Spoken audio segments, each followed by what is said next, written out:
My first introduction was through the Minnesota AIDS Project.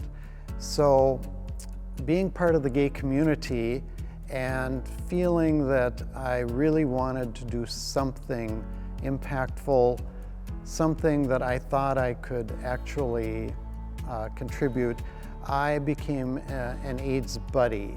And they had a pretty good system where they trained us to be buddies, emotional support buddies, and small groups of us would meet for mutual support, which in doing this kind of work, especially when that isn't our primary occupation, it was challenging.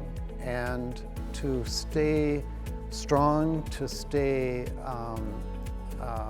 involved, we had to support each other. So we did that.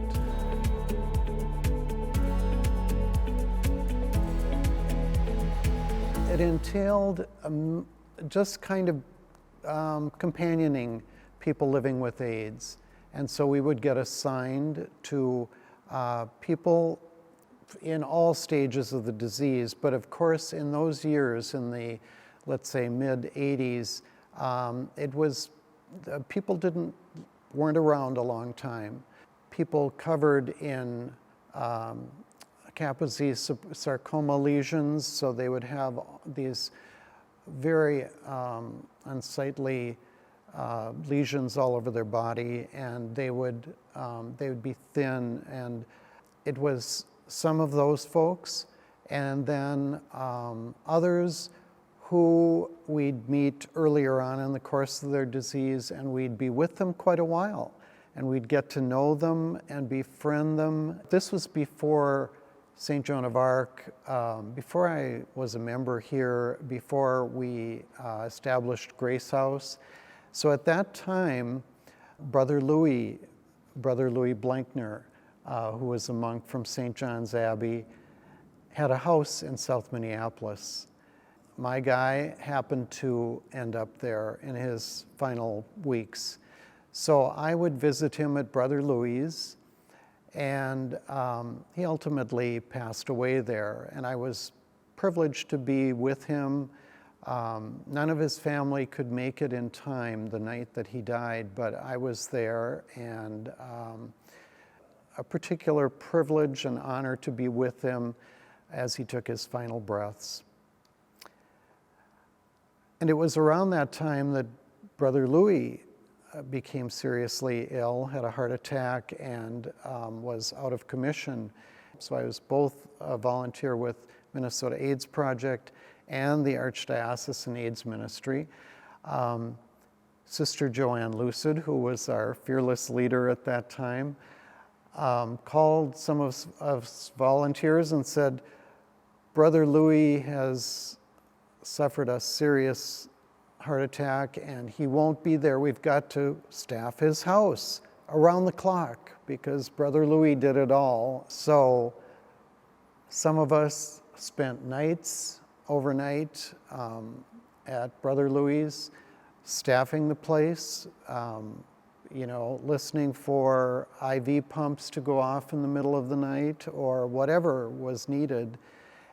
And then I became involved at St. Joan of Arc, and Father Bill Murtaugh, shortly after he arrived here at St. John's, the late 80s, I think it was about 1988, I would say, he proposed at Sunday Mass one Sunday. He said, I think we should turn that old rectory into an AIDS residence. What do you think?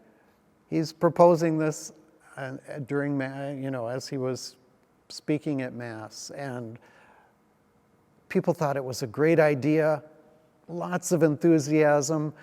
We were so hyped, and then reality struck, and we had, from that point, had no idea what we were going to do. We just knew that we were called to do this. It is the building we now call the Ark.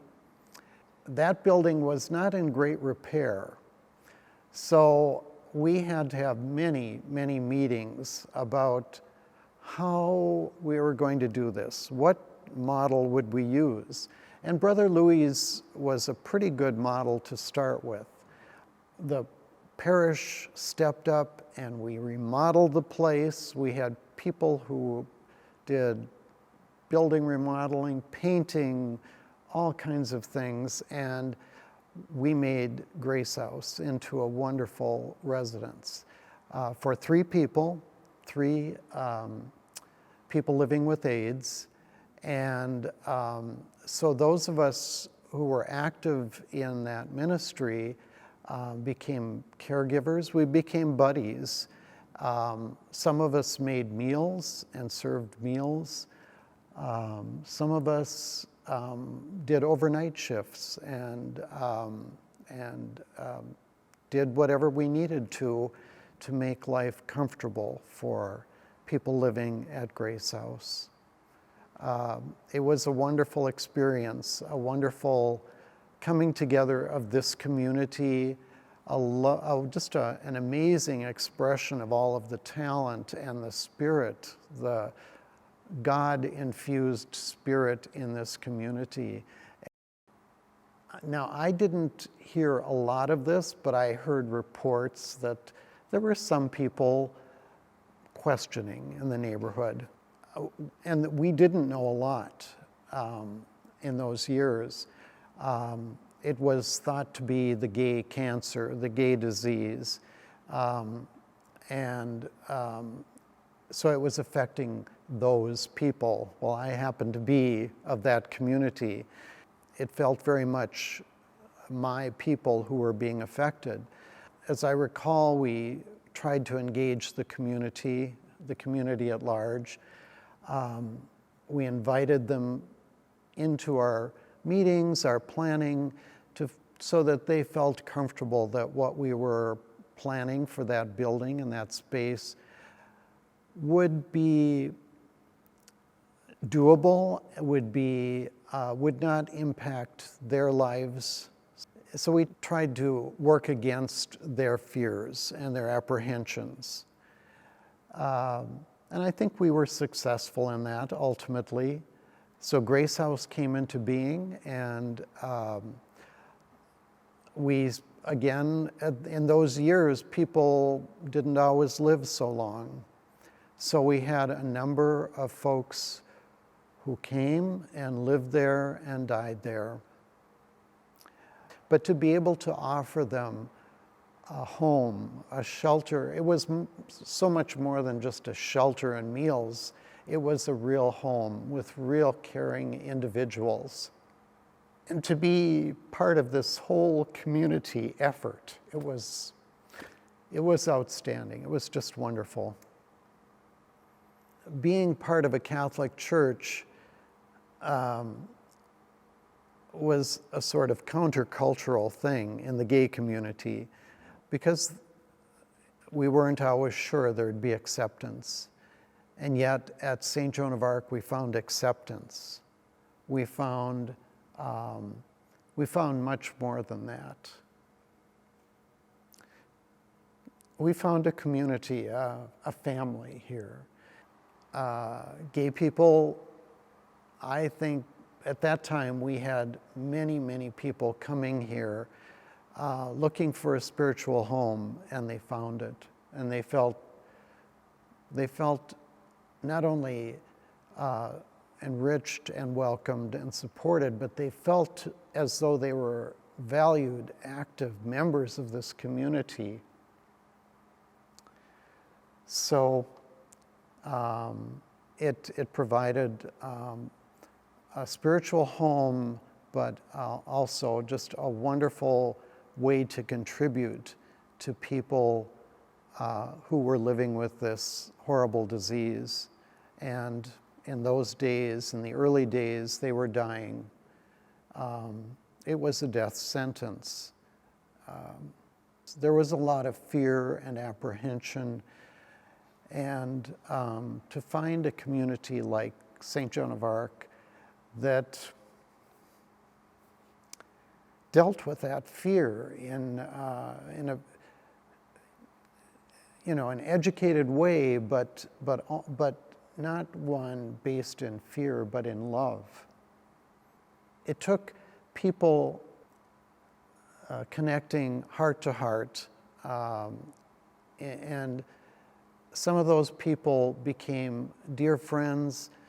Some of them lived and died with AIDS, and we were privileged, those of us who were survivors through all of this were privileged to know each and every one of those people, even the most eccentric and challenging of individuals and experiences that we had. They were all wonderful in their own way. Something I'll never forget. But I think people are always called to step up as they can. And the Holy Spirit was certainly at work in so many ways, both in this community and in the community at large. And so I've probably forgotten or just ignored some of the negativity at that time. There certainly was that from the world at large. But what I remember are the experiences of the Spirit, the Holy Spirit working through people and uniting us in a common effort. So it was a blessed time. It was a tragic time, but a time when we found that we could rely on each other.